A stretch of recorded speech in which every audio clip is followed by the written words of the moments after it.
Hello, hello. We'll get started. Um, First of all, I would love to know how the Umbria region had an influence on this film because it's an area that you grew up in and spent a lot of time in and still live in. So I imagine proved quite inspiring to the story of the Tombowi in the area. Prima di tutto io vivo nel confine tra tre regioni, Umbria, Lazio e Toscana, che prima avevano un altro nome, erano un'altra regione. Questo secondo me ha avuto già un'influenza nella mia vita perché ho capito che i confini sono delle linee immaginarie che non sono sempre state le stesse, ma cambiano nel tempo e quindi non credo molto nei confini. Non credo molto nei confini tra gli stati che sono sempre ben protetti e non credo neanche molto nei confini tra la fantasia e la realtà, tra il visibile e l'invisibile. Mi sembrano tutti dei dogmi, questa idea del confine che gli uomini si mettono nella loro stessa esperienza. E credo che chiaramente un'altra grande influenza per me è stata quella di crescere in una regione piena di archeologia, piena di resti archeologici, non solo resti ufficiali, ma anche piccoli resti. Fin da piccola bastava fare un piccolo buco per strada o nell'orto per trovare dei micro frammenti che però non erano sassi, erano pezzi di qualcosa che era stato costruito dagli uomini, erano pezzi di vassi, micro frammenti di qualcosa che un tempo era stato intero e che soprattutto aveva avuto un significato per qualcuno. E quindi ecco che fin da piccola ho avuto l'esperienza del frammento e l'esperienza della stratificazione, che credo che sono due cose che hanno influenzato molto il mio modo di fare dei film. I grew up actually on the border between three regions, Umbria, Latium, and Tuscany, which once upon a time were another region with a different name. So, since my early childhood, I understood that borders are imaginary lines that change over time. And so I don't really believe in them, whether it's borders between states that are so well protected or other borders, borders between fantasy and reality, between what is visible and what is invisible. So, of course, this had a big influence on me because I think they're all dogmas that people place within their own life, and that are not there otherwise. And also, growing up in a region that is so full of archaeology had a big influence on me. And we're not only talking of, big remains, big traces, but also small traces, small rest fragments that were everywhere. You'd just dig a little hole in your vegetable garden or in the road, and these tiny fragments would appear that were not stones, but rather pieces of things built by men. Which once upon a time were whole, they were not just bits, and had a meaning for someone. So I think since I was small, both fragments but also stratification have had a big influence on me. It's a bit like that in England as well. I suppose we have constantly, every week or so, it seems like we're finding new bits of the past. And there's that strange relationship we have where instead of people being very excited about what they found, there's always an argument over who owns it. In La Chimera, the whole kind of debate is between Arthur, or one of the debates in the film is between Arthur, who has a reverence for the things that they're finding, and he wants to kind of hoard them like a dragon for himself and keep them safe. And then his accomplices want to sell them to make a profit to survive because to them it is just a business. And I think that relationship between not only what to do with the past when we find it, but how it intersects with class and kind of different generations is very apparent in your work. Certo, la questione di chi sono le cose, della proprietà delle cose è una questione centrale nel film. le cose sono dei vivi, sono dei morti, c'è forse anche nel personaggio d'Italia un tentativo di capire di chi è la stazione abbandonata in cui lei vuole andare a vivere. La signora Flora dice che quella stazione è abbandonata, non è di nessuno, cioè forse è di tutti e lei non capisce, ma è di tutti o di nessuno? E credo che la risposta a tutto questo è sempre nella stazione abbandonata, quando Arthur ritrova Italia e, e lei e una ragazza che abita con lei dice: Sì, siamo un po' arrangiati, qui è una sistemazione temporanea. E Italia risponde: Sì, ma anche la vita è temporanea. Ecco, riflettere su di chi sono le cose e sulla proprietà mi sembra molto importante, soprattutto in una società che la nostra, che in questo momento è sviluppata totalmente attorno al possesso, alla proprietà e all'eredità. Capire che il possesso di ogni cosa è temporaneo e anche l'eredità è qualcosa di temporaneo, perché facciamo parte di un'eredità più grande, mi sembra importante. Ecco, e quindi forse anche per questo ho fatto questo film. Well, yes, the question of property and of who things belong to is central in the film. Do they belong to those who are alive? Do they belong to the dead? And we see this with the character of Italia, who's really quite discombobulated by the whole story of the station, asking Flora, the abandoned station, where she wants to go and live. And Flora's telling her it belongs to everyone, so it belongs to no one. And she's, but who is it then? Does it belong to everyone or does it belong to nobody? Um, and in a way, the answer is there because when Arthur finds her after when she's living there, um, and one of the girls there says, "Oh, we've just set it up. It's a temporary sistemazione, sort of what would you say, situation." Accommodation? Accommodation, grazie. And then Italia points out, well, even life is a temporary situation or accommodation. And so I think to reflect about property and who things belong to is particularly important in a society like ours, which is all centered around possession, property, but also inheritance. Mm. Um, and and all of these, and to reflect on the fact that all of these are temporary situations again, because we actually belong to a greater inheritance, to a greater heritage, and perhaps that's what pushed me to make the film. I'm curious about the image of the tombaroli within Italy, which is something that kind of comes across in the film. There's a sort of relationship between the police and the grave robbers and the locals and the grave robbers. And of course, Italia is quite horrified when she learns what they're doing. And I remember listening to you at Cannes when you were talking about this image we have of grave robbers. And I'm curious to know how, for you growing up, if you had a sense of this kind of community, this network, and how you grew up understanding their role within the Italian culture. Because for me, certainly growing up in England, and I think for a lot of people, our images are of Indiana Jones and Tomb Raider and the Mummy, and it seems very heroic and very romantic. And I think that this is a more nuanced portrayal of quite a fascinating but also very difficult to reconcile career choice. Quando sono cresciuta ho spesso sentito parlare dei tombaroli, li vedevo davanti al bar e li temevo anche un po' perché mi sembravano delle persone contaminate, come dire, degli spacciatori in qualche modo, erano legati a un mondo di illegalità oscuro.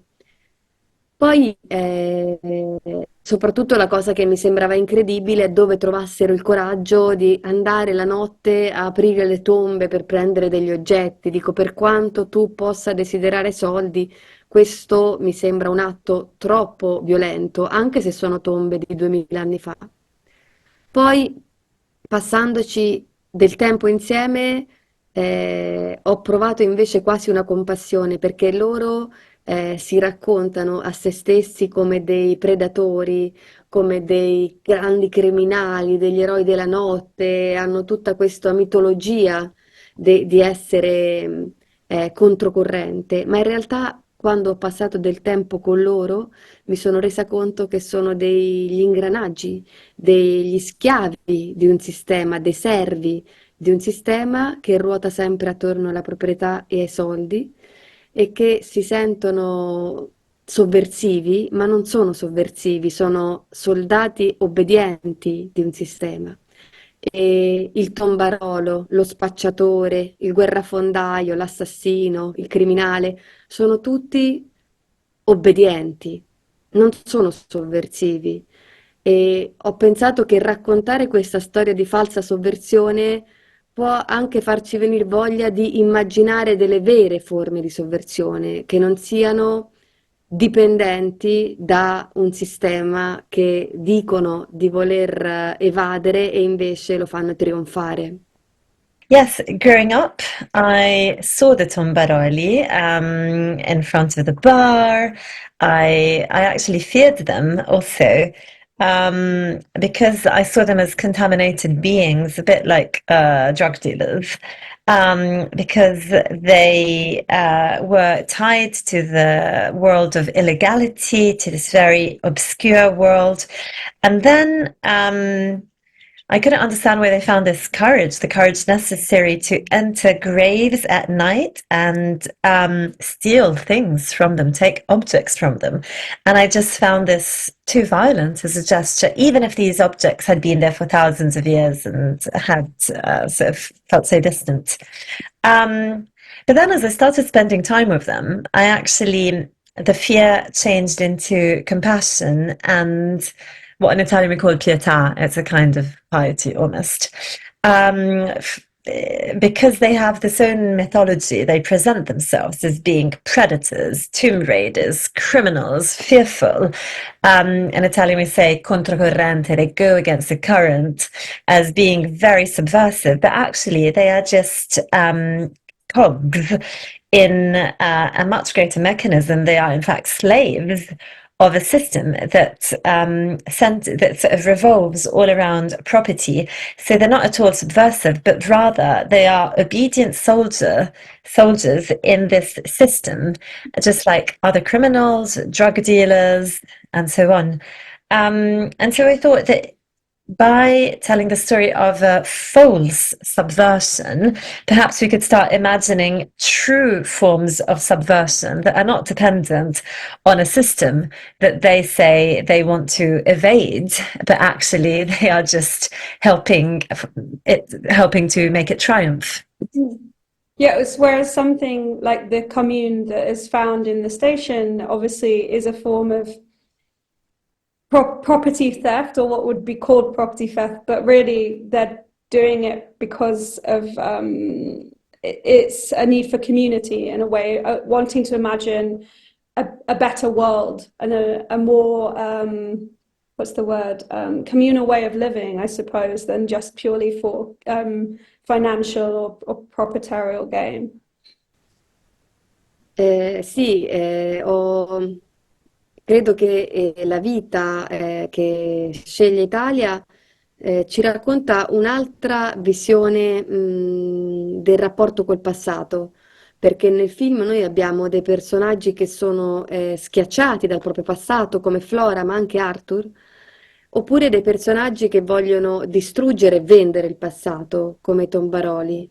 Lo vogliono fare a pezzi, come fanno con la statua, per venderlo.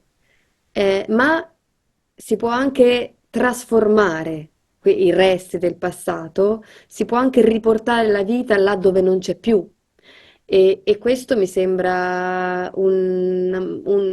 una speranza dentro il film, una speranza chiaramente anche in questa forma di speranza vediamo la drammaticità, i bambini hanno i pidocchi, non hanno abbastanza spazio, non hanno letti, però sono insieme e sono pronte a domandarsi che cosa vuol dire stare insieme. Quindi mi sembra comunque un luogo di speranza, un luogo che immagino continuare dopo il film.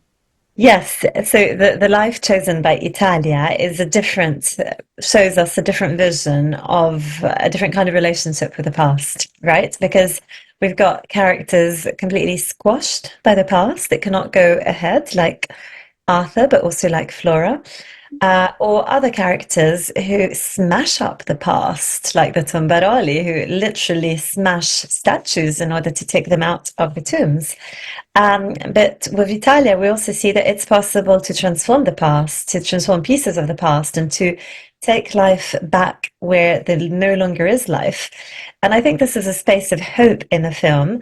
It's, of course, also dramatic. For instance, we see children who've got fleece in their hair, right? But they are together, and they're also ready to ask themselves what it means to be together. And so this is a place of hope, which I imagine can continue beyond the film. That's lovely. And I think that's something that really reminded me of your first film of Heavenly Body, of the end of that film where we see the young characters coming together, trying to kind of free themselves from the dogma that in the case of Marta is the religious upbringing she's had, and she finds this freedom with the other children. And something that I noticed when I rewatched the film is that there's a scene where Marta is touching a crucifix, and she touches it so carefully and with such kind of care for the past. And it reminded me a lot of the scene at the end of La Chimera, where we see Arthur standing on the boat with the statue that everyone is fighting over, and he touches it with the same kind of reverence. And I'm really interested in how you see the relationship between your past work and your present work. Sì, credo che tutti i film che facciamo sono parte di frammenti di un discorso, sono i pezzettini di un vaso ed è chiaro che cercano di ricomporre un'immagine tutti insieme, cercano di ricomporre un'immagine che ha un significato al di là della cosa stessa e sono legati, anche se sono molto diversi, questi film. Forse perché tutti si interrogano proprio sulla nostra relazione con il passato e che cosa e sull'appartenenza, no? Anche a una comunità, l'appartenenza a un territorio, a una comunità. Quindi penso che ci sia un legame profondo, ma anche un legame un po' segreto. Mi viene in mente un racconto bellissimo di Karen Blixen, dove un uomo per tutta la notte cerca di bloccare una diga che sta per esplodere a causa di un'alluvione e corre da una parte all'altra per mettere dei sacchi di terra e bloccare questa diga che si sta per rompere e al mattino stanco e sfinito la diga è bloccata, torna a casa e dalla finestra guarda giù e scopre che tutte le corse che lui ha fatto nella notte hanno prodotto l'immagine di una cicogna. E ecco, forse questa è la sensazione che ho, che involontariamente quando si fa un film non è che si pensa molto né a citare un film né a continuare un discorso, si cerca di bloccare una diga che sta per esplodere, però è vero anche che quando il film è finito ci si gira e si vede che tutti questi film insieme che si sono fatti hanno un'immagine di una cicogna. I think all of my films are fragments of a discourse, little pieces of a vase that try to recompose themselves in one image altogether. That, of course, has a meaning that goes beyond the images of the films themselves. Um, so, yes, they are tied, and they all have to do with our relationship with the past, but also with belonging to a community, belonging um, to a land, to a specific territory. Um, so they are profoundly interconnected, but they also interconnected in a secret way. And so I think of this very beautiful short story by Karen Blixen. Basically, there's this dam that's about to sort of overflow. And so he spends all night running from one side to the other, putting all these sacks of earth to block it from overflowing. And in the morning, thank God, the dam is blocked. He goes home, looks out of his window, and realizes that all of his trajectory of the night before had left the traces that put together created the image of a stalk. And I've got a similar sensation in the sense that when you're making a film, um, really all you're trying to do is stop you're not thinking of a discourse, you're not thinking of the fragments, you're simply trying to stop the dam from overflowing. But when the film is finished, you can turn around and see that and see this image. And so I think all these films together are the image of a stalk. Yes, and certainly across your films so far, and I'm sure in the future, there's a connection between the characters that you focus on, whether that's through this sense of wanting to belong or whether it's through an exploitation that they experience. In the case of Lazaro and Lazaro Felice, obviously, he reminds me of Balthazar from Balthazar, the Breton film, where he has this beatific quality that is exploited throughout his life. And it's a little bit of that in Arthur as well, where he is a little bit exploited by the Tombaroli because he has this ability and he wants so desperately to be of help, be of service. But of course, it's a little bit more complicated in his case because he also knows what he is doing is not legal, and he does feel some guilt about that, I think. But talking about Arthur, I think we should definitely talk about Josh O'Connor because this is the first time you've had a adult central character. And I know that Josh wrote to you and said he loved your films and wanted to work with you, which I'm sure was a very special thing to have an actor very excited to work with you and to approach you about it. So I'd love to know how that kind of developed into the film and how the two of you worked on realizing how Arthur would come across on screen. Arthur, è il personaggio di Arthur, interpretato da Josh O'Connor, è stata un regalo di questo film, è stato anche un segno del destino perché inizialmente io cercavo un attore molto più avanti, con l'età molto più adulto, nel senso più verso il tramonto della sua vita, perché pensavo che questo personaggio avesse alle spalle una lunga, lunga esperienza. Conoscevo Josh per il suo lavoro in God's Own Country, un film che ho amato tantissimo, però appunto non avevo pensato che lui potesse essere Arthur. Poi ricevo questa lettera in cui Josh mi voleva conoscere e quindi ci siamo incontrati e dal momento in cui ci siamo incontrati ho capito che lui era Arthur che stavo cercando e che in realtà l'età è una illusione che abbiamo. Noi pensiamo un'età quando scriviamo un personaggio, ma in realtà cerchiamo un'anima e tutte le idee dell'età che ci possiamo fare sulla carta scritta non vogliono dire niente, spariscono di fronte all'evidenza che lui era Arthur, poteva essere Arthur e che soprattutto poteva rappresentare benissimo questo personaggio.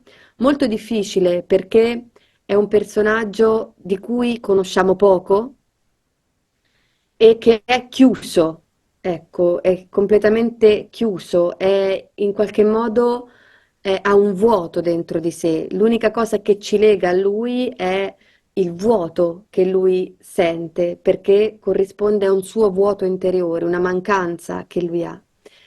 Però è anche un personaggio respingente per tante cose, perché non vuole essere aiutato, è chiuso dentro il suo dolore e sembra quasi come Orfeo, che canta le sue pene, così Arthur canta il suo dolore.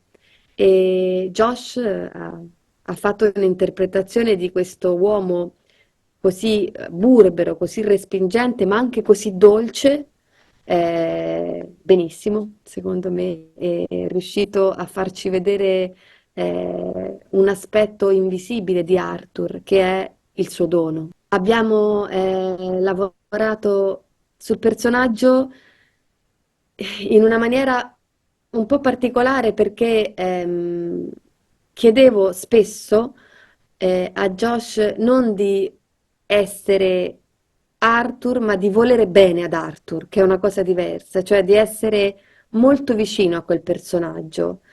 Non essere quel personaggio, ma essere molto vicino a quel personaggio, perché in qualche modo, essendo un personaggio di una fiaba, non poteva essere svelato psicologicamente, doveva rimanere misterioso.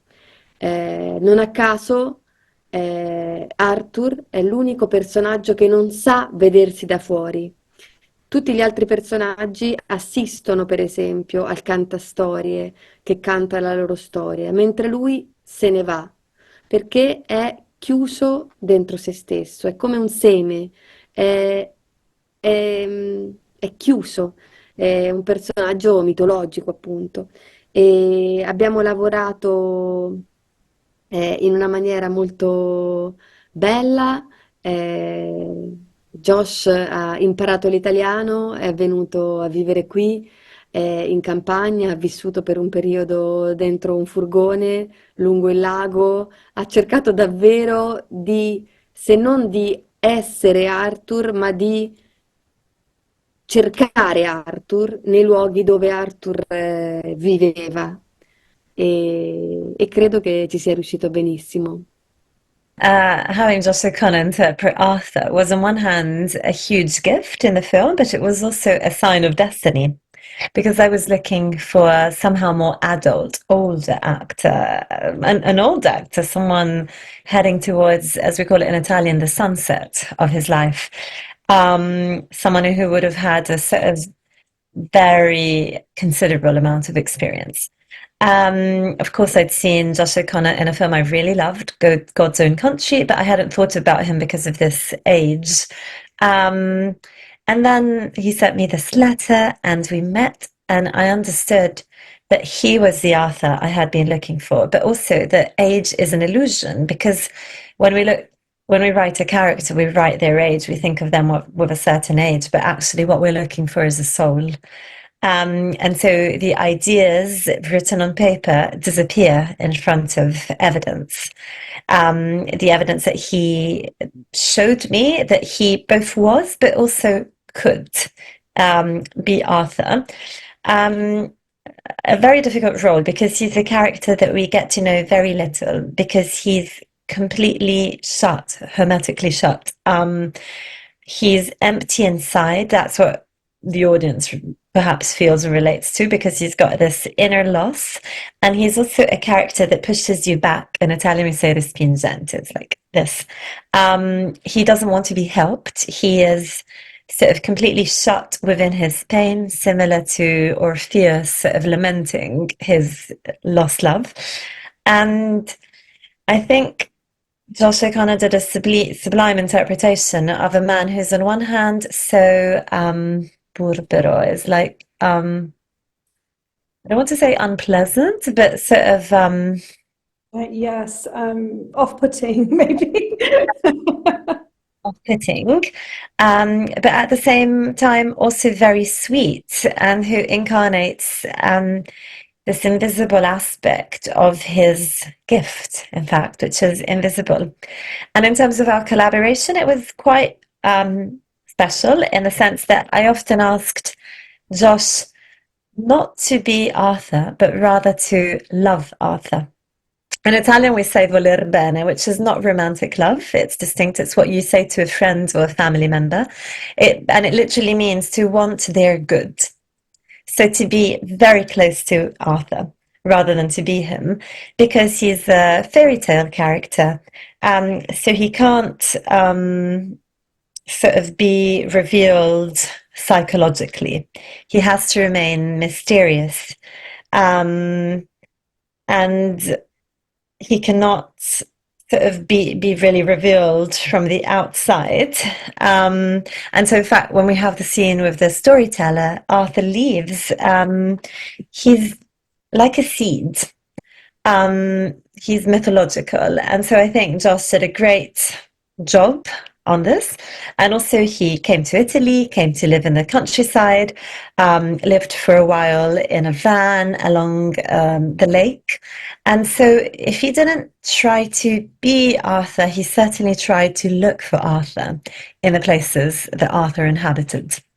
Quando ho incontrato Josh e lui mi ha sorriso e ho visto questo sorriso, ho pensato che questo sorriso era il sorriso più bello del mondo e ho detto dobbiamo fare un film dove tu non ridi mai, ma dove tutti l'unica cosa che desideriamo follemente è vedere quel sorriso. E infatti non ride mai, ha un po' un micro sorriso amaro un paio di volte, però credo che la nostra affezione col personaggio di Arthur non riusciamo a identificarci in lui, ma vorremmo tanto vederlo ridere. Sorry, Oh, right. it's just really moving.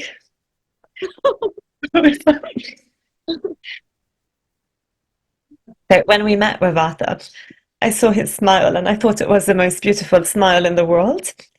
And and so I thought we must, and I told him we have to make a film where you never smile. That what we all really desire as members of the audience is to see that smile. And we do see, and so in fact, we never see him smile. We see from time to time like some sort of bitter micro smiles. And so we can't identify with him, but we so long to see him smile. Oh, yes. Yeah. No, that's very, yeah, very true. I think by the end of the film, everyone who watches it experiences that same thing you asked Josh to experience, where you come to hold this feeling of just affection and worry and deep understanding, or not even understanding, just empathy for him. And I think that Josh does that so beautifully within the film. And I mean, throughout all your films, I think that your lead actors do exactly the same thing, and they all live in this same fairy tale world which you create, which I think is so beautiful and so rare in modern cinema to have such a sort of a sacred space where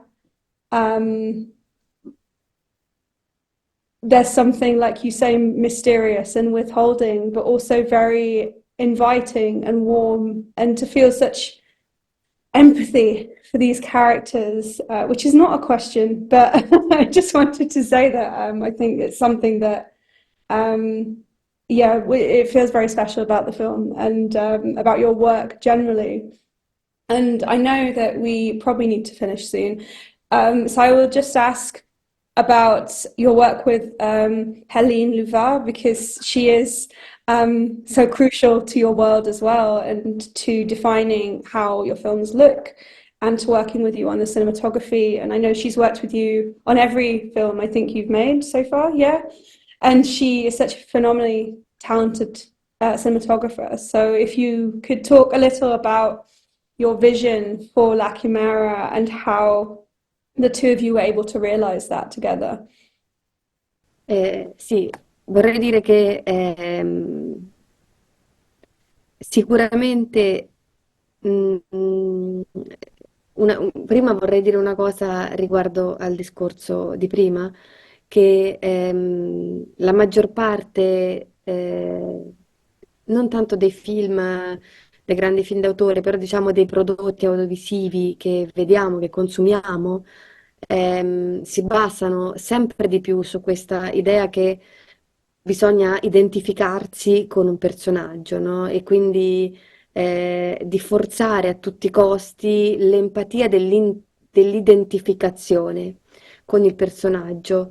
Quello che vorrei fare, che cerco di fare, è invece evitare in tutti i modi possibili di fare identificare il pubblico con il personaggio, perché io credo che possiamo voler bene a qualcuno anche senza identificarsi e che è un'esperienza più grande voler bene a qualcuno che è diverso da noi, che non siamo noi, che non è noi stessi. E perciò questi personaggi, Lazzaro e Arthur, che sono molto diversi tra di loro, forse sono l'opposto, ma sono due personaggi a cui possiamo solo voler bene, ma che non capiremo mai fino in fondo. E questo per me è un dovere che io ho di raccontare un altro amore, che non è solo appunto l'amore per se stessi, è l'amore per l'altro proprio. Anche quando è antipatico come Arthur, o anche quando sembra un po' scemo come Lazzaro. E il lavoro con Hélène è fondamentale e collegato a questa cosa che dico perché forse tutto quello che nella storia non è detto lo dice l'immagine, con la sua luce che è sempre in movimento, con il movimento della macchina che spesso rivela il movimento interiore dei personaggi, questo movimento segreto dei personaggi è rivelato dal movimento della macchina da presa. E noi lavoriamo sempre cercando di non fare mai la stessa cosa, nel senso che è un viaggio, è un'avventura. E ho un privilegio di fare questo viaggio con Hélène e quindi ogni volta lavorare insieme è il contrario di confermare le cose già fatte, è esplorare ancora. Si parte per un viaggio con una persona con cui abbiamo già lavorato perché vogliamo andare da un'altra parte e non rifare lo stesso viaggio. E quindi questo per me è importantissimo. Inoltre, ecco, quello che io dico di Hélène è una donna che ha sempre un occhio nella macchina da presa e un occhio aperto nella realtà. E questo è il modo in cui bisogna stare nelle cose. Bisogna essere molto concentrati sul film che stiamo facendo, sulla scena che dobbiamo girare, ma non dobbiamo mai dimenticarci che la vita è intorno a noi e che anche le nostre convinzioni più incredibili possono cambiare attraverso l'ascolto. Yes, so to start with, Alicia just wanted to add something reflecting on what you were saying about the characters, these sort of characters. So not necessarily the film d'auteur at the moment, or the sort of great masterpieces of the history of cinema, but rather the majority of audiovisual products made nowadays are based on the idea of identification with the protagonist or the characters, and on this idea of forcing at any cost, at all costs, the audience to empathize via an identification with the character. And I try to avoid this because I think it's so important to be able to love someone, to want their good without identifying with them. And I think it leads us to greater experience to identify rather to do this without having to identify, to love someone who is not ourselves, who we don't think is like ourselves.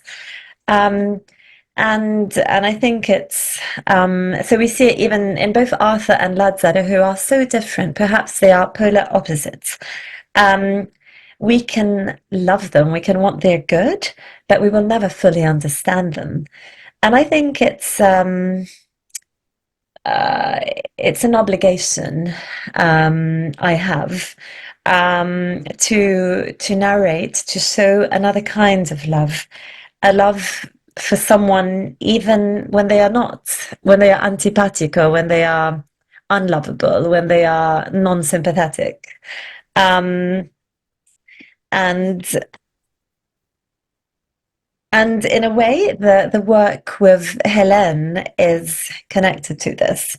And of course is crucial because everything that is not told in the story per se is actually told by the image, by the light, by the camera movements, by the light that's always in movement, and this camera that's always moving, revealing the inner movement, the inner world of the characters. And so with Helene, we try to never go on the same journey. Because we are on a journey, it's such a privilege to work with her. So we're looking in a way for the opposite of the confirmation of what we have already done. And I think that's why you have enduring collaborations, because you want to explore more new things, go beyond, rather than redo the same journey with someone you've been on it with before. And then I always say this about Hélène, that she's a woman who has one eye in looking into the camera and the other eye open on the reality surrounding us. And I think this is a very important way of doing things. Of course, we need to be very focused on the work and on the film, but we also have to be just as focused on the life happening around us, and also which also allows us for our most profound and holy convictions to change if we listen to what's happening around us. That's beautiful. Thank you. I'm very yeah, as I say, I'm very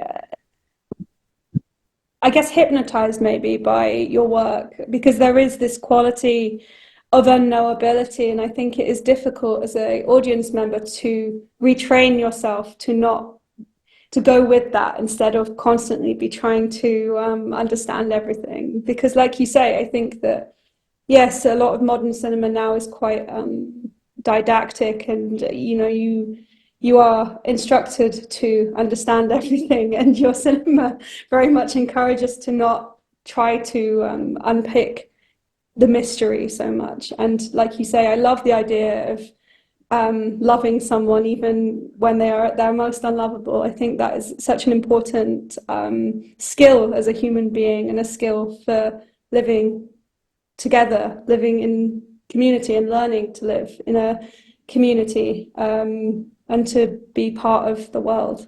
So thank you very much, Thank Alicia. you. Such Thank a you very much. such a privilege to speak to you, and thank you, Iante, as well, for your fantastic Niente. translation.